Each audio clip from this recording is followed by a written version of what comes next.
मसीह के पुरवकार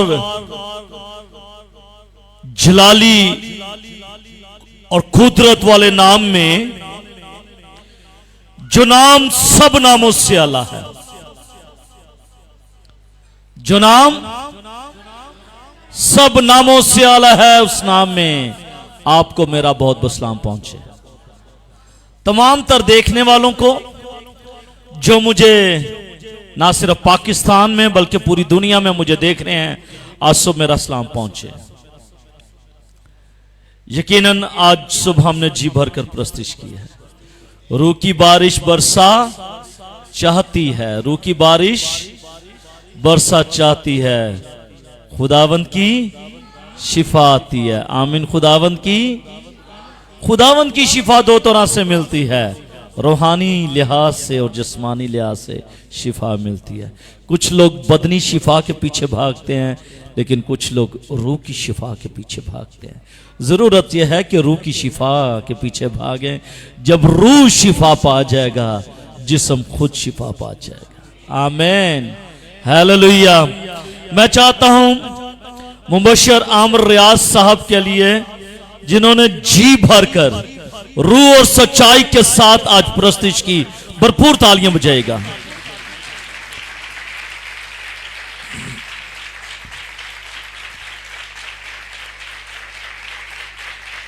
सारा जलाल खुदा के नाम को है, सारी बुजुर्गी खुदा के नाम को है।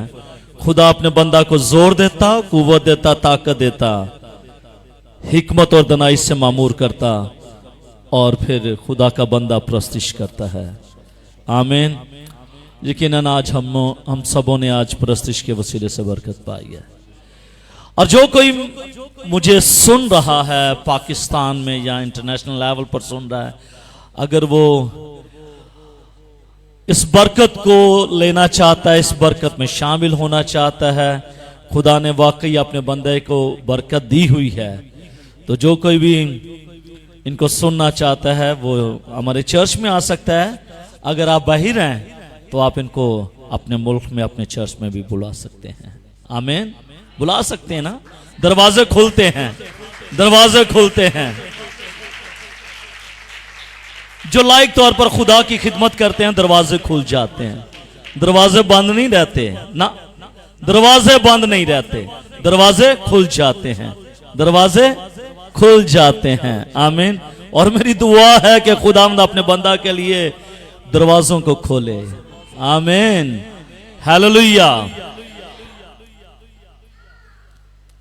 पिछले संडे मैंने कहा था कि आज के बाद मेरे नाम से जो वीडियो बनती है, सरमन रिकॉर्ड होता है, खुदा के कलाम की बातें जो रिकॉर्ड होती हैं, वो मेरे फेसबुक आईडी से नहीं बल्कि द ग्लोरी चर्च के पेज से वो नशर की जाएंगी। और आज 30 अप्रैल 2025 आज पहला दिन है। मार्च 2025 आज पहला दिन है कि हम द ग्लोरी चर्च के पेज से इस सरमन की हम रिकॉर्डिंग करेंगे, और आइंदा वक्तों में भी हम इसी पर अपने चर्च की एक्टिविटीज को हम नशर करेंगे। जैसे मैंने पिछले संडे भी बताया था कि हमने मुकाशवा की किताब के 13 अबवाब खत्म कर लिए हैं। अब हम खुदावंद के फजल से हम ईस्टर तक हम ईद क़यामतुल मसीह तक हम यीशु मसीह की सलीबी मौत के ताल्लुक से सीखेंगे। और उसके बाद जैसे ही ईद क़यामतुल मसीह खत्म होगी, हम दोबारा मुकाशवा की किताब उसके 13वें बाब से हम शुरू करेंगे, और उसके 22वें बाब पर हम जाकर ख़त्म करेंगे, और फिर खुदा का नाम जलाल पाएगा। आमीन। निकालिएगा पौलुस रसूल की मार्फत कलूसियों के नाम खत।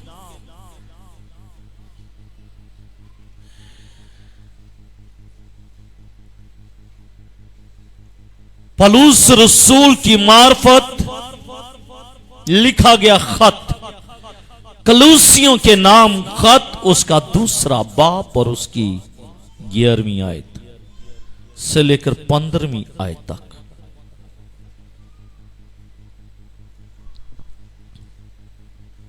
ने अहदनामे में ये आपको सफा नंबर 194 पर ये इक्तबास आपको मिलेगा।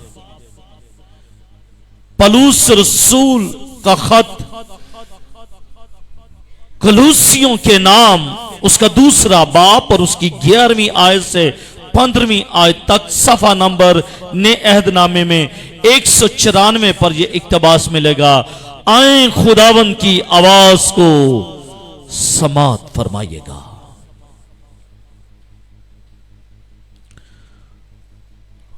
उसी में तुम्हारा ऐसा खतना हुआ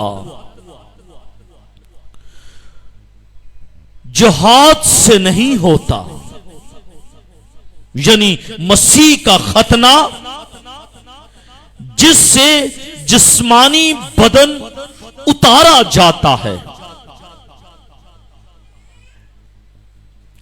और उसी के साथ बपतिस्मा में दफन हुए और इसमें खुदा की कुव्वत पर ईमान लाकर जिसने उसे मुर्दों में से जलाया उसके साथ जी भी उठे और उसने तुम्हें भी जो अपने कसूरों और जिस्म की नामख्तूनी के सबब से मुर्दा थे उसके साथ जिंदा किया और हमारे सब कसूर मुआफ किए और हुक्मों की वो दस्तावेज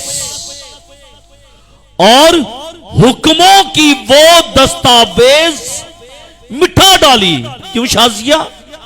और हुक्मों की वो दस्तावेज मिटा डाली जो हमारे नाम पर और हमारे खिलाफ थी, उसको मिटा डाला और उसको सलीब पर दस्तावेज जो लिखी गई थी उसको सलीब पर कीलों से जड़कर सामने से हटा दिया। इस पर भी बात करेंगे। कीलों से जड़कर सामने से हटा दिया। उसने हुकूमतों और इख्तियारों को अपने ऊपर से उतार कर उनका भरमला तमाशा बनाया और सलीब के सबब से उन पर फतह याबी का शादियाना बजाया। खुदा के पाक कलाम के पढ़े सुने और समझ जाने पर खुदा की खास बरकत हो। सबके गामे बुलंद आवाज के साथ के गामे। नींद तो नहीं आ रही? किस किस को नींद आ रही है? हाथ खड़ा करे। किस किस को नींद आ रही है? नींद किसको आ रही है? अपने साथ वालों को हाथ मिलाएं, बोले खुदावंद आपको बरकत दे। बोलिएगा खुदावंद, आप मुंह से भी बोलना है, खुदावंद आपको बरकत दे। क्योंकि बहुत सारे लोगों ने अपने होंठों को नहीं खोला प्रस्तिश के लिए नहीं खोला। मैं देख रहा था, वॉच कर रहा था। अपने होंठों को खोलना प्रस्तिश के लिए। अगर होंठ प्रस्तिश के लिए नहीं खुले तो ब्लेसिंग के लिए तो खुल सकते ना। कहिएगा खुदावंद आपको बरकत दे, खुदावंद आपको बरकत दे, खुदावंद तुझे बरकत दे। बुलंद आवाज के साथ कही खुदावंद तुझे बरकत दे। आपके जो दाहिने तरफ बैठा है उससे कहें खुदावंद तुझे बरकत दे, खुदावंद तुझे बरकत दे। आमीन। मैंने क्यों ऐसा किया? जब कलाम होता है ना, इब्लीस के पास ये बहुत बड़ा हरबा है, वो इंसान को सुला देता है, ज़हनी तौर पर सुला देता है। वो कहता तू सो जा, खुदा का कलाम नाजिल हो रहा है, ये सुकून देगा तुझे, ये सुकून देगा, तू सुकून कर, ये सुकून देगा, तू सुकून कर।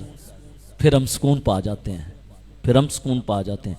जब आप इसको सुनेंगे, जब आप इसको समझेंगे, फिर सुकून पाएंगे, फिर सुकून पाएंगे। आमीन।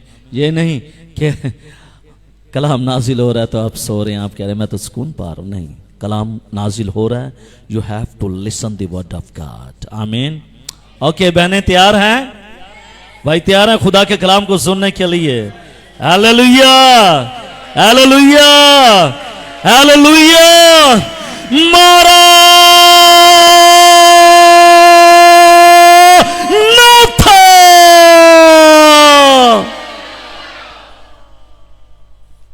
मेरे अजीजों, मेरा टॉपिक है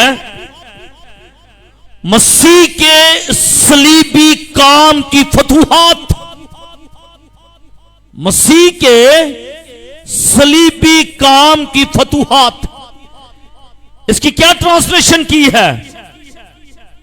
इसकी ट्रांसलेशन क्या की है? जल्दी के साथ मसीह के सलीबी काम की फतूहात, the victory of Jesus Christ, वो कौन दी जो मसीह ने सलीब पर काम किए, जो मसीह ने सलीब पर अपना खून बहाया, जो मसीह ने सलीब पर अपनी जान दी है। इस जान देने के बाद जो फतूहात हासिल हुई है, जो फतह मिली है, जो कामयाबी मिली है, जो सक्सेस आपको हासिल हुई है, वो फतूहात क्या है? मैंने पहले कहा था छोड़ दीजिएगा इनको, इनको करने दीजिएगा, इनको काम करने दीजिएगा। आपने कलाम सुनना है, इनको करने दीजिएगा, मत अपनी सोच को डाइवर्ट करें, किया करें। वो बहन उठी है, वो कर रही है, तो उनको जो वो कर रही है उनको करने दे। आपकी सोच डाइवर्ट नहीं होनी चाहिए। अगर आपकी सोच डाइवर्ट होगी, आप इस बात को सोच लीजिएगा कि इब्लीस आपकी सोच को डाइवर्ट कर रहा है। अब हुक्म किसका मानना है? इब्लीस का मानेंगे? बोलिएगा, बोलिएगा। खुदा का हुक्म मानेंगे कि इब्लीस का हुक्म मानेंगे? खुदा का हुक्म मानेंगे। किसका हुक्म मानेंगे? बहन शाजिया, ये बेटी अपनी दादी को तंग कर रही है ना? आपका काम नहीं है इस बेटी की तरफ देखना। अगर आपने इस बेटी की तरफ देखना शुरू कर दिया कि ये क्या कर रही है, ये क्या एक्ट कर रही है, तो आप सोच लीजिएगा कि ये रूल कुछ जो है वो यहां पर मौजूद है, लेकिन इब्लीस आपकी सोच को डाइवर्ट कर रहा है कि वो खुदा के कलाम को आप सुन ना सके।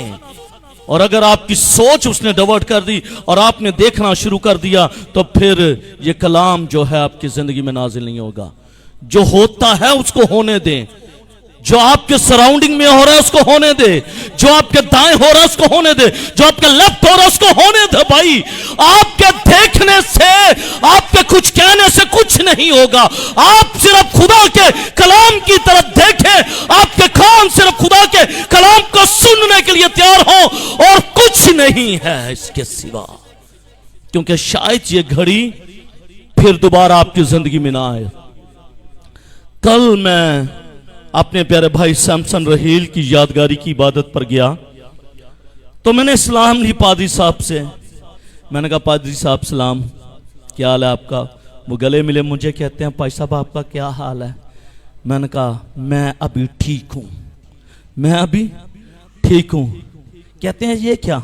मैंने कहा अगले पल का मालूम नहीं है मुझे, अगले लम्हे का मुझे मालूम नहीं कि मैं ठीक रहूं या ना रहूं, मैं जिंदा रहूं या ना रहूं, मुझे मालूम नहीं है।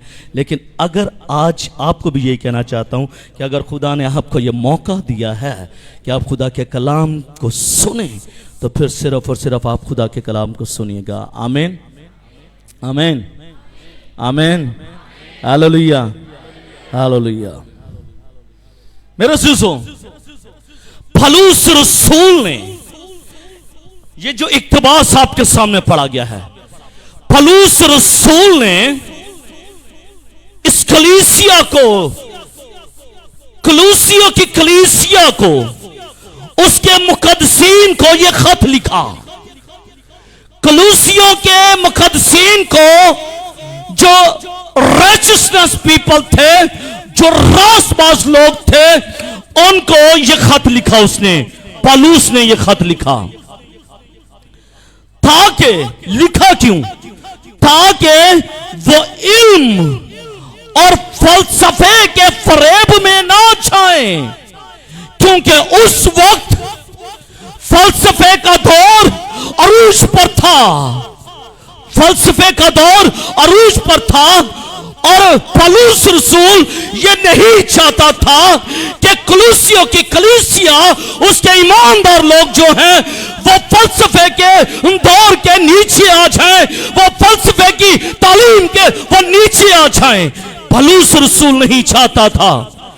जो मसीह ईमान और तालीम के खिलाफ है, क्योंकि फलसफा जो है वो ईमान के खिलाफ है, फलसफा जो है वो मसीह अकीदे के खिलाफ है।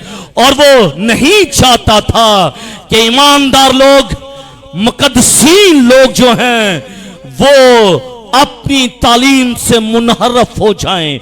वो नहीं चाहता था। वो ये चाहता था कि जो जिंदगियां हैं, जो मुकद्दसीन लोग हैं, जो रासबाज लोग हैं, वो सिर्फ और सिर्फ खुदा के जिंदगी बख्श लाखता और मोतबर कलाम को ही सुने और समझे। इसलिए उसने कलूसियों को ये खत लिखा था। इसलिए उसने दूसरे बाब के अंदर मसीह की कुदरत को और मसीह की सलीब को और मसीह की सलीब के वसीले से जो उसको फतूहात हासिल थी, उसने दूसरे बाप के अंदर यह रकम की है कि मसीह मेरे लिए और तेरे लिए सलीब पर चढ़ गया, और सलीब पर चढ़ने के बाद जो उसको फतूहात मिली है, वो उसने रकम की है।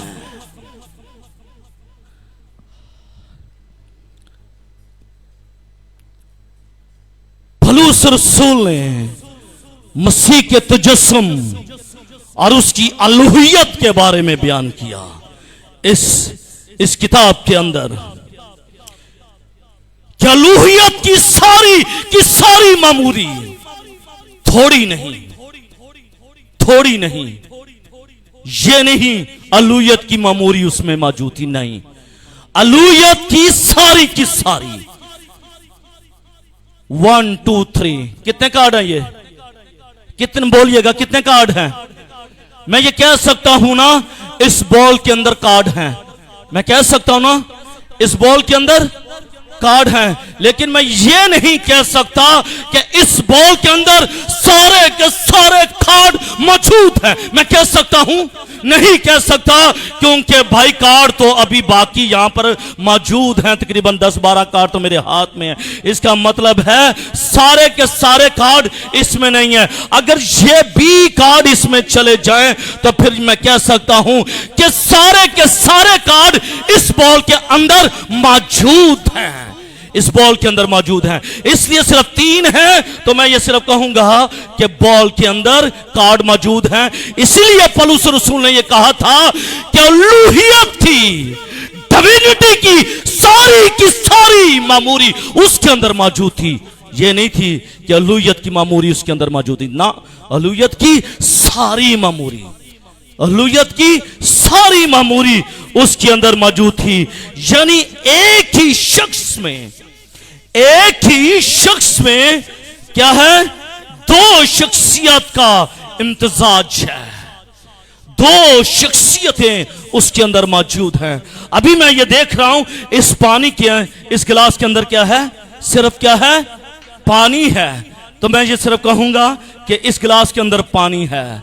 यानी कि मसीह के अंदर क्या है? सिर्फ बनिनो इंसान है। अगर इसके अंदर मैं एक एग्जांपल देने लगा हूं, थोलॉजिकली ये नहीं बात, थोलॉजिकली बात नहीं है ये, इसलिए मैं एक एग्जांपल देने लगा।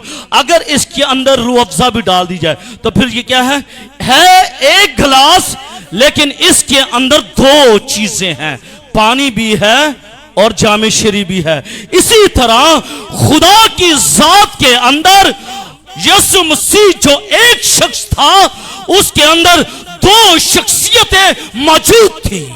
है एक इंसान था लेकिन दो पर्सनालिटीज उसके अंदर मौजूद थी। आदम पुरानी इंसान है। आदम पुरानी नस्ल का बानी भी है और मसीह जो है वो नई नस्ल का बानी है। नई नस्ल का बानी है। आदम पुरानी नस्ल का बानी है और मसीह नई नस्ल का बानी और सर है, जिसने आदम में सब कुछ खो दिया। जिसने आदम में सब कुछ खोआ और उसने बहाल किया और बहाल भी किया। जो कलाम का हिस्सा आज हमारा मतन है, जिस हवाले को आज मैंने पढ़ा है, वो मसीह के सलीबी काम की हमारे लिए 4 फतूहात वो बयान करता है कि मसीह की सलीब पर जो उसने जान दी है, इस जान देने में 4 फतूहात पाई जाती हैं, 4 विक्ट्रीज पाई जाती हैं। कितनी? 4। हम ये कहते हैं सादा, मसीह ने मेरे लिए जान दी और उसने मुझे मोल खरीद लिया। ये कहते हैं उसने अपनी जान का फिदिया दिया सलीब पर और उसने मुझे खरीद लिया। ये है एक फतह। लेकिन आज बाइबल मुकद्दस में से हम देखेंगे कि मसीह की सलीब के वसीले से, उसके सलीब चढ़ जाने के वसीले से मुझे और आपको कितनी फतूहात मिली हैं, आज सुबह ही खुदा के कलाम में से हम देखेंगे। आमीन। पहली फतह जो मुझे और आपको मिली है वो क्या है? हम रूहानी तौर से मुर्दा। हम रूहानी तौर से मुर्दा। ओल्ड टेस्टामेंट पैदाइश की किताब को जब हम पढ़ते हैं, जब हम पैदाइश की किताब को पढ़ते हैं तो हम देखते हैं कि पैदाइश की किताब में जब खुदा ने आदम और हवा को बनाया तो खुदा ने मना किया इस दरख्त का फल ना खाना, लेकिन इब्लीस ने फिर बका दिया। इब्लीस ने बकाया, बोलिएगा, सादी सी बात है ना, इब्लीस ने बका दिया। वो कहता है देखने में खुशनुमा है, खा ले, अच्छा टेस्टी है, टेस्टफुल है, you have to taste it. आप टेस्ट करोगे आपको अच्छा लगेगा। देखो तो सही कितना खूबसूरत है। नाफरमानी क्यों? जब नाफरमानी की उसने तो क्या हुआ? क्या हुआ? हाँ, बोलिएगा, एक आवाज में, बुलंद आवाज से बोले।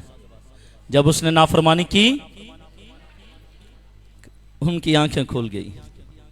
जब मेरे अज़ीज़ों आदम ने गुनाह किया, जब आदम, ध्यान के साथ सुनेगा, जब आदम ने गुनाह किया, उसी वक्त, उसी लम्हे, एट द मेन टाइम, उसी वक्त उसकी रूहानी मौत वाक़ई हो गई।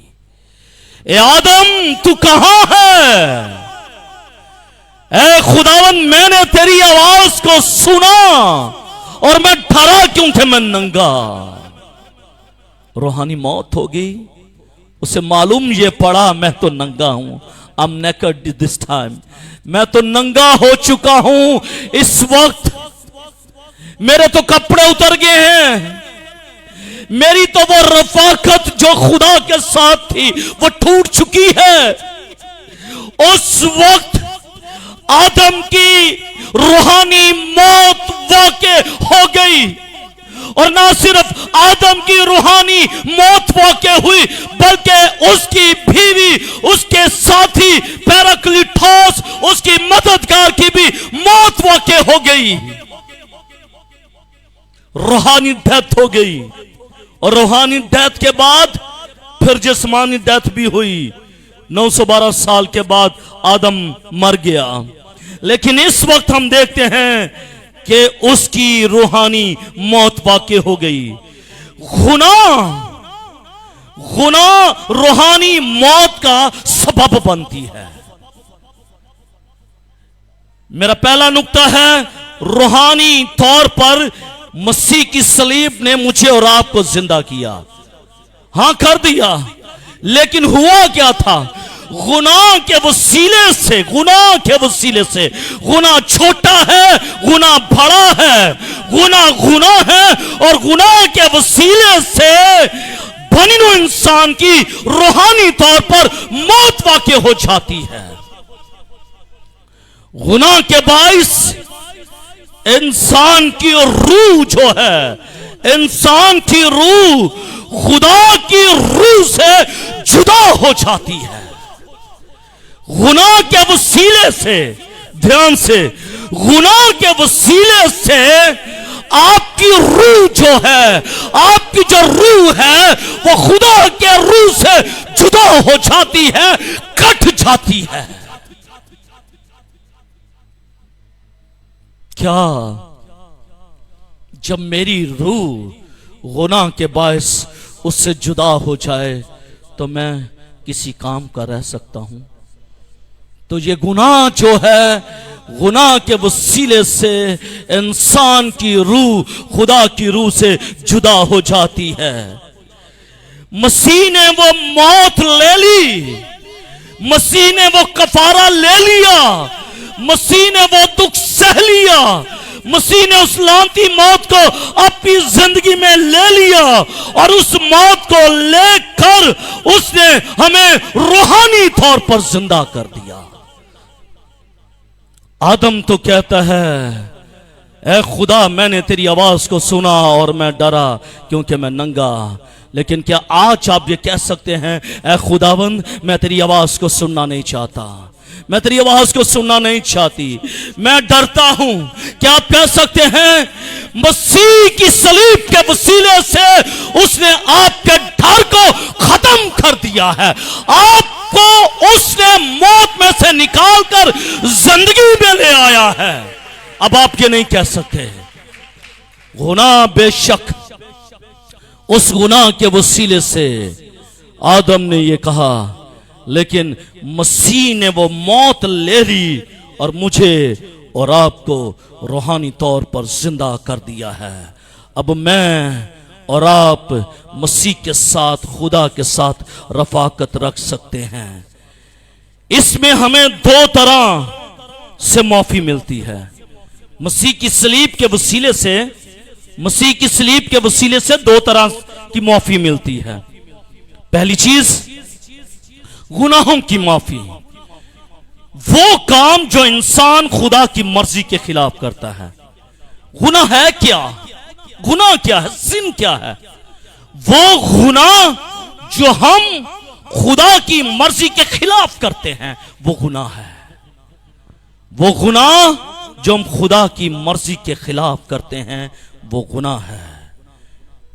गुनाह खुदा की तबीयत, गुनाह खुदा की तबीयत, उसके मजाज और उसकी मर्जी के खिलाफ सोच जो है, मंसूबा जो है, जो काम है वो गुनाह है।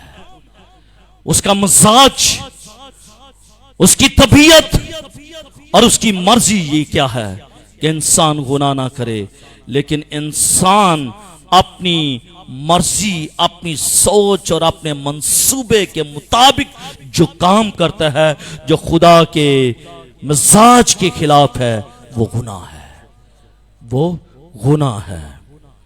खुदा के साथ रफाकत रखने और नई जिंदगी पाने के लिए, इन कामों की माफी के लिए मसीह ने सलीब पर अपनी जान दी। यीशु ने अपनी जान सलीब पर दे दी। यीशु मसीह हमारे लिए गुनाह गिना गया, यीशु हमारी खातिर गुनाह गिना गया, उस पर हमारे गुनाह रख दिए गए ताकि वो पूरी की पूरी सजा जो है वो अपने ऊपर ले ले और हमें हमारे तमाम तर गुनाहों से वो आजाद कर दे। मसीह खुदावन पर ईमान लाने के वसीले से वो हमें गुनाहों से माफी देता है। क्या मेरा और आपका ईमान मसीह पर है? अगर मैंने और आपने उसकी तबीयत के खिलाफ गुनाह किए हैं, उसके मिजाज के खिलाफ गुनाह किए हैं, उसकी मर्जी के खिलाफ गुनाह किए हैं, तो मेरे अजीजों, now this is right time कि हम उस पर ईमान लाएं। हम उस पर ईमान लाएं तो हमारे गुनाह माफ हो सकते हैं, हमारे गुनाह माफ हो सकते हैं। ईमान तो लाएं, ईमान तो लाएं। मत सादा आ जाएं और सादा चले जाएं, मत गुनाह में आएं और गुनाह में वापस चले जाएं। आप गुनाह में आएं जरूर, लेकिन गुनाह में वापस ना जाएं। आप गुनाह में आएं लेकिन पाकीज़गी में वापस चले जाएं। आमीन। और ऐसा मुमकिन है। Is it possible? Everything is possible on the cross. यीशु मसीह की सलीब पर हर एक चीज मुमकिन है। आमीन। आप ईमान रखें, ईमान के वसीले से आप शिफा पा सकते हैं। आपके गुनाह माफ हो सकते हैं, आपकी गलतियां मिट सकती हैं। आपने जो सोच सोची थी, बुरी सोच सोची थी, खुदा उसको माफ कर सकता है, खुदा उसको माफ कर सकता है। लेकिन जरूरत क्या है? उस पर ईमान लाने के वसीले से, उसके ईमान लाने के वसीले से खुदा हमें माफ करता है। दूसरी बात, जिस्म की नामख्तूनी की माफी। पहली चीज मैंने बताई थी कि रूहानी तौर पर वो जिंदा करता है, रूह को माफ करता है। दूसरी चीज जो है, इसके अंदर गुनाहों की माफी के बाद जिस्म की नामख्तूनी की माफी, जिस्म की नामख्तूनी की माफी। पहले गुनाहों की माफी थी, मैंने गुनाह किए, मैंने ये भाई यूहन्ना खुशी ने ये अपनी टाइथ दिया है, मैंने क्या किया है? मैंने इस टाइथ को अपनी पॉकेट में डाल लिया है, मैंने इस टाइथ को पॉकेट में डाल दिया। इट्स माइन, ये मेरी है, ये मेरी है, जबकि ये चर्च की है, ये चर्च की है। तो जब मैंने इसको पॉकेट में डाल लेना है तो मैंने गुनाह करना है, मैंने गुनाह करना है। ये गुनाह है कि जब हम खुदा के हिस्से को अपनी पॉकेट में डाल लेते हैं, इट्स अ सिन, ये गुनाह है। दूसरी बात, जिस्म की नामख्तूनी की माफी, जिस्म की नामख्तूनी की माफी, जिसका खतना ना हुआ हो। नामख्तूनी का मायने क्या है? नामख्तूनी का मायने क्या है? जिसका खतना ना हुआ हो, जिसका खतना ना हुआ हो। जिस्म की नामख्तूनी की माफी, कि जिसका खतना ना हुआ हो उसकी भी माफी है, जिसका खतना ना हुआ हो उसकी भी माफी है। अब बात ये हमने देखनी है कि क्या ये बात किस तरफ पौलुस रसूल कर रहा है। हमारे गुनाह हमारी गुनाह आलूदा फितरत को जाहिर करते हैं। हमारे जो गुनाह है ना, हमारे जो गुनाह हैं, ये मैंने गुनाह किया है, मैंने इस टाइथ को पॉकेट में डाल लिया है, ये गुनाह है। लेकिन भाई ये गुनाह हुआ कैसे? क्योंकि मेरी फितरत में गुनाह है, मेरी जो सोच है उसमें गुनाह है। और जो मेरी फितरत गुनाह आलूदा फितरत है, जो उसमें गुनाह है, उसकी बात हो रही है। और कुछ काम तो इंसान कर लेता है, अपनी फितरत के बाइस वो गुनाह कर लेता है, लेकिन कुछ काम करने का उसे मौका नहीं मिलता, कुछ काम करने का उसे मौका ही नहीं मिलता। लाइक दिस, मैं ये चाहता हूं मैं इस टाइथ को अपनी पॉकेट में ले लूं, लेकिन हनी भाई क्या करते हैं? जैसे ही इबादत खत्म होती है, इस टाइथ को लेते हैं, इस बॉल में से पैसों को लेते हैं, हदिये को ऑफरिंग को लेते हैं, ऑफिस में जाते हैं, रकम कर देते हैं, लिख देते हैं, कंप्यूटर पर चढ़ा देते हैं, इस पर लिख देते हैं। मुझे तो मौका ही नहीं मिला, मुझे तो चोरी करने का, गुनाह करने का मुझे तो मौका ही नहीं मिला, मुझे मौका ही नहीं मिला। कुछ लोग काम करते हैं, लेकिन कुछों को मौका ही नहीं मिलता। और अगर उसे मौका मिल जाए तो वो जरूर ऐसे काम करेगा, उसे इनको करने के लिए साजगार माहौल चाहिए होता है। साजगार माहौल मिल जाए ना, मुझे साजगार माहौल मिल जाए तो मैं इसको कर लूंगा।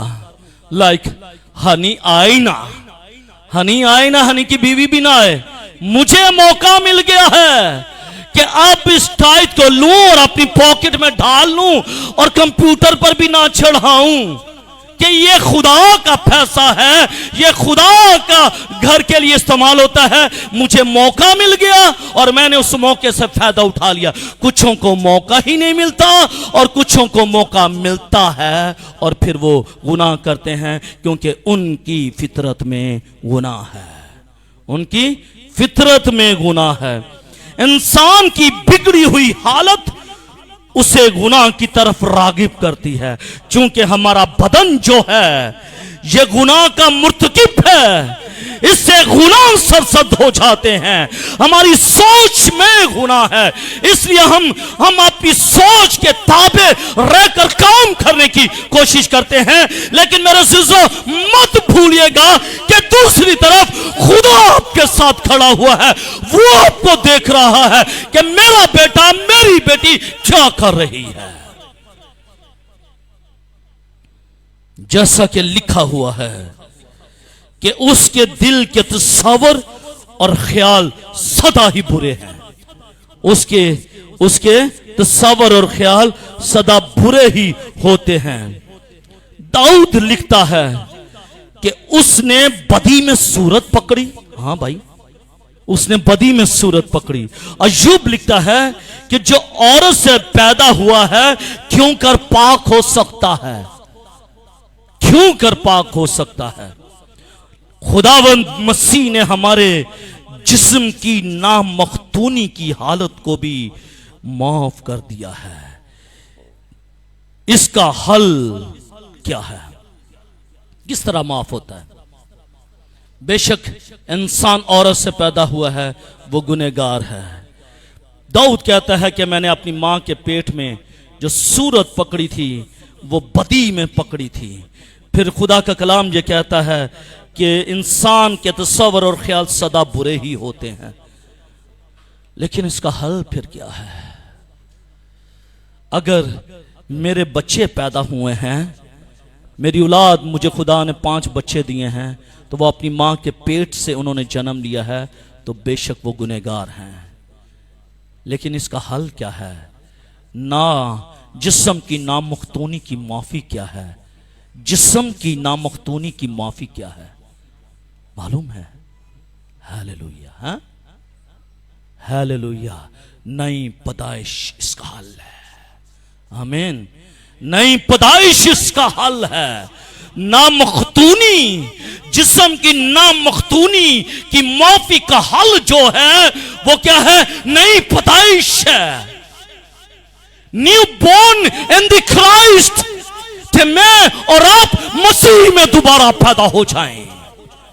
मेरे बच्चे तो मेरी बीवी से पैदा हुए हैं, ये गुनहगार हैं, लेकिन जब ये मसीह में नए तौर से पैदा हो जाएंगे, ये मसीह के बच्चे बन जाएंगे। ये नई पैदाइश का तजुर्बा हासिल करें। जब आप और मैं नई पैदाइश का तजुर्बा हासिल करते हैं तो फिर हमारी जिस्म की नामख्तूनी की माफी हो जाती है।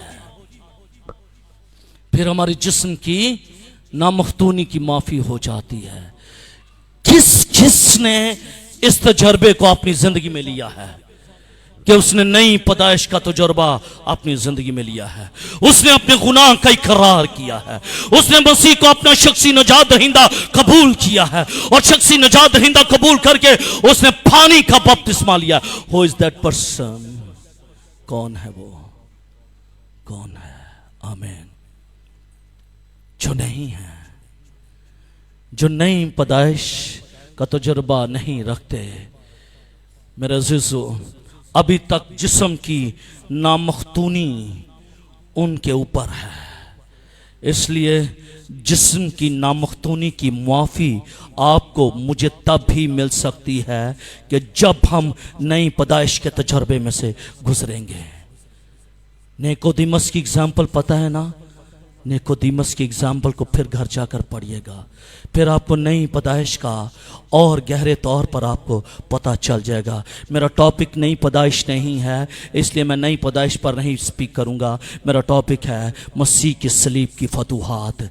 और मसीह की सलीबी फतूहात में एक फतह यह भी है कि वो मेरे गुनाहों को माफ़ करता है और वो मेरे जिस्म की नामुख्तूनी को भी वो माफ़ कर सकता है। दोनों चीज़ें हैं, वो मेरे गुनाहों को भी माफ़ करता है और मेरे जिस्म की नामुख्तूनी को भी वो माफ़ कर देता है। आमीन। लेकिन क्या मैं और आप, हमने नई पैदाइश के तजर्बे को हासिल किया या फिर नहीं? ज़रूरत इस बात की है कि हम नए तजर्बात में से गुजरते हुए मसीह की सलीब के नीचे आएं और अपने जिस्म की नामुख्तूनी की माफ़ी चाहें। दूसरी बात, पहला मेरा टॉपिक था रूहानी तौर पर वो जिंदा करता है। रूहानी तौर पर वो जिंदा करता है किस तरह? हमारे गुनाहों को माफ़ करके और हमारे जिस्म की नामुख्तूनी को माफ़ करके वो हमें जिंदा करता है। दूसरी बात, सजा का खात्मा करता है। इस सलीब के वसीले से सजा का खात्मा हो गया। आमीन। आप ये कहेंगे ऑर्डर तो कहां पर दिया गया? रोम की अदालत में दिया गया, पिलातुस की अदालत में दिया गया और रहाई यहां पर मिल गई। जी, हमारे नाम सजानामा था। हमारे नाम पर हम गुनहगार थे ना, हमारे नाम पर सजानामा था, हमारे नाम पर ऑर्डर लिखे गए थे कि तू गुनहगार है, तूने गुनाह किया है, इंसान तूने गुनाह किया है। हमारा नाम लिखा गया, ऑर्डर पास हो गए कि हम गुनहगार हैं। और ये मूसवी शरीयत की सजा थी। अमाल प्रस्ती पर एक सजानामा है, अमाल प्रस्ती पर एक सजानामा है। हमारे अमाल ही हमें मलामत करते हैं क्योंकि हम अपनी घिरी हुई इंसानियत की वजह से नेक अमाल सर अंजाम देने से खसर है। हमारी जो हालत है ना, हमारी हालत, हमारी इंसानियत जो है वो घिरी हुई इंसानियत थी। हमारा कोई मकाम, कोई वजूद, कोई हैसियत नहीं थी, कुछ भी नहीं था। हम नेक अमाल क्या करते? हमारी तो हैसियत ही घिरी हुई थी, हम क्या कर सकते थे? इसलिए पौलुस रसूल जो है वो तमाम दुनिया को खुदा के सामने सजा के लायक साबित करता है कि तू गुनहगार है।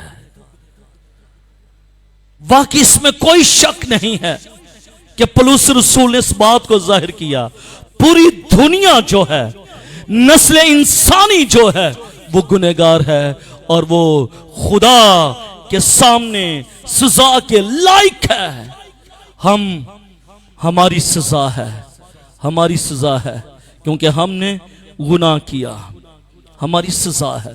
और मेरे अजीजों, रोमी कैदियों की सजा, रोमी कैदी क्योंकि रोम का रहने वाला मसीह था और रोमी सिपाहियों ने उसे मौत के हवाले किया। बेशक फतवा जो था वो यहूदियों ने लगाया था कि इसे मौत दी जाए, इसे सलीब दी जाए, इसकी खातिर बरअब्बा को छोड़ दिया जाए। फतवा लगाने वाले यहूदी थे लेकिन सलीब चढ़ाने वाले वो रोमी थे। और मेरे अजीजों, जो रोमी कैदी होते थे ना, जिस कैद में वो रखे जाते थे, रोमी जो कैदी होते थे जिनको कैद खाने में रखा जाता था, वो बाहर उनके दरवाजे के ऊपर उनकी सजा अवेजा कर दी जाती थी, उनकी सजा अवेजा कर दी जाती थी। लाइक दिस, अगर मैं समझ लीजिएगा कि ये एक काल कोठरी है और काल कोठरी के बाहर एक सरनामा, एक फतवा ये जड़ दिया जाता था कि इसने ये गुनाह किया है, 302 का कैदी है, ये 420 का कैदी है, इसने ये गुनाह किया है। और वो जो रोमी अदालत की तरफ से उन पर सजा आयद होती थी, उनकी कोठरी के दरवाजे पर वो हैंग कर दी जाती थी, वो हैंग कर दी जाती थी। ठीक है, सजा के खत्म होने के बाद अब देख लीजिएगा, रोमी सिपाहियों की कोठरी पर यह आवेजा कर दिया जाता था, मसीह की सलीब पर यह आवेजा कर दिया गया कि यह यहूदियों का बादशाह है, क्योंकि मसीह यह कहता था। सजा के खत्म होने के बाद उस चीज को जो कोठरी के ऊपर हैंग होती थी उसको हटा दिया जाता था, उसको खत्म कर दिया जाता था। क्यों? क्योंकि भाई उस चोर को, उस डाकू को तो उसने सजा दे दी है रोमी हुकूमत ने। अब ये जो बात लिखी हुई है अब इसको हटा दी जाए, अब काल कोठरी से इसको खत्म कर दिया जाए, जो हैंग हुई है अब इसको खत्म कर दिया जाए। पौलुस रसूल बड़ा सियाना था, पौलुस रसूल समझदार था। गमलियल के कदमों में बैठकर उसने इल्म इलाहियात की तालीम सीखी थी।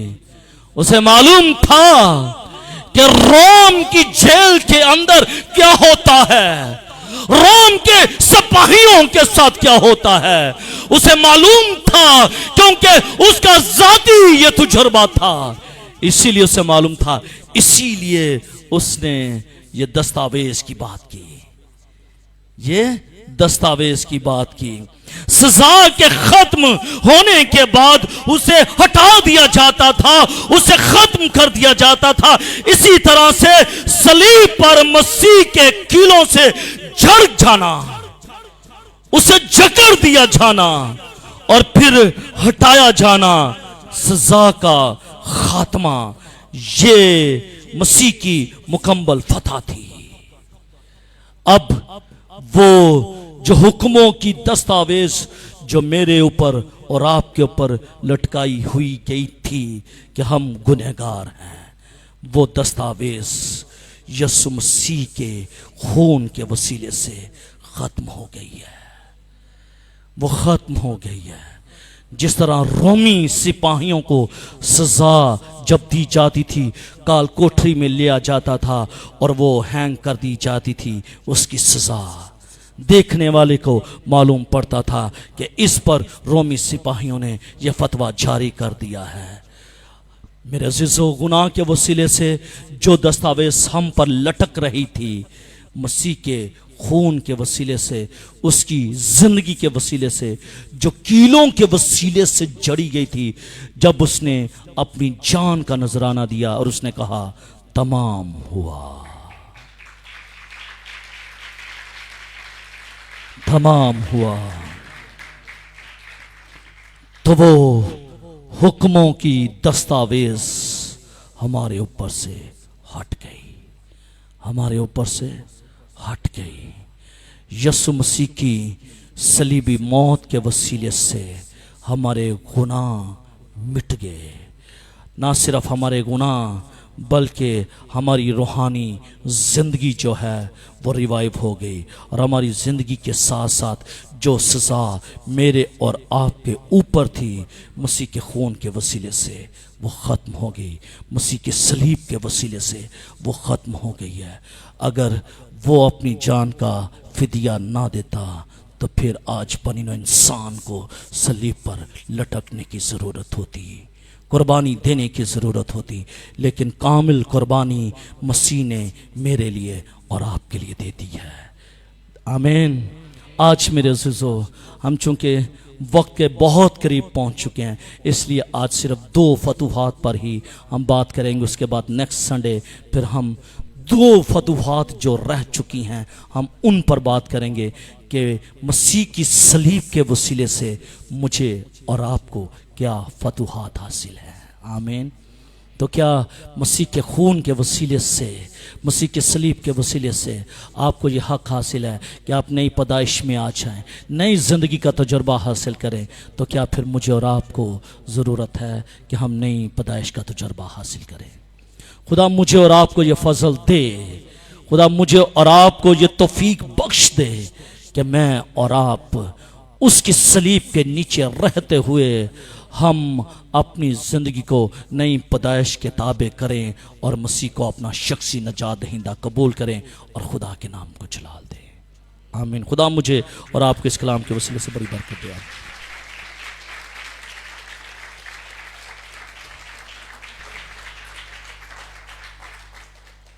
आए मेरे सिजो, अपनी आंखों को बंद कीजिएगा, अपने सरों को झुकाइएगा, हम दुआ मांगेंगे।